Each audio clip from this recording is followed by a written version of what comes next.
আসসালামু আলাইকুম। আজকের ক্লাসে স্বাগত। আমরা গত ক্লাসে নাদিয়া খাদার 11 নম্বর পেজ করছি। আজকে নাদিয়া খাদার 12 নম্বর পেজের প্রথম পাঁচটা পড়ব। দেখো সবাই, আমরা আগে জানি কলকলা কাকে বলে। কলকলা অর্থ হলো ধাক্কা দিয়ে। কলকলা অর্থ কি? ধাক্কা দিয়ে করা। কলকলা হরফ হলো 5টা: কাফ, তা, বা, জিম, দাল। এই 5 হরফে যদি জজম হয় কলকলা করে পড়তে হবে। এই যে তার হরফে কি আছে? জজম আছে। এই জজম আছে, জজম আছে। এই জজম চিহ্ন যদি থাকে এই 5টা হরফের মধ্যে যে কোনো একটা হরফের মধ্যে, তখন কলকলা করতে হবে। দেখো, আর একটা হলো জজমলা হরফ একত্রে একবার পড়া যায়। জজমলা হরফ কবার পড়া যায়? একত্রে একবার পড়া যায়। হায়গা 12 ধরবো, হায়গা জিম্মে ধরবো, হায়গা শব্দ ধরবো একবার। আমি পড়ি, তোমরা সবাই দেখবে মনোযোগ দিয়ে।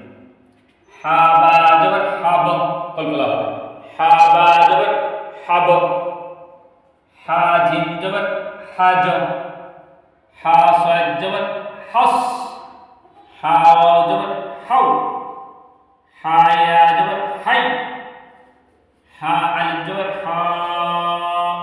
এই জায়গার মধ্যে মদ হবে কেন? মদের হরফ হলো 3টা: ওয়াও, আলিফ, ইয়া। যদি জবরের পরে খালি আলিফ হয়, মদ করতে হবে। মদ অর্থ হইল লম্বা করে পড়া। মদ অর্থ হইল কি?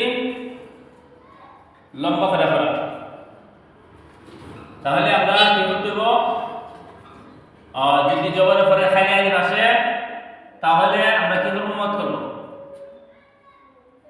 তাহলে আমরা কি করব? হালিফ জবর হা। লাম লাম জবর লান। লাম লাম জবর লান। লাম মিম জবর লাম। লাম ওয়াও জবর লাম। লাম ইয়া জবর লাই। লাম আলিফ জবর লা। মদ হবে। জবরের পরে কি আছে? খালি আলিফ আছে।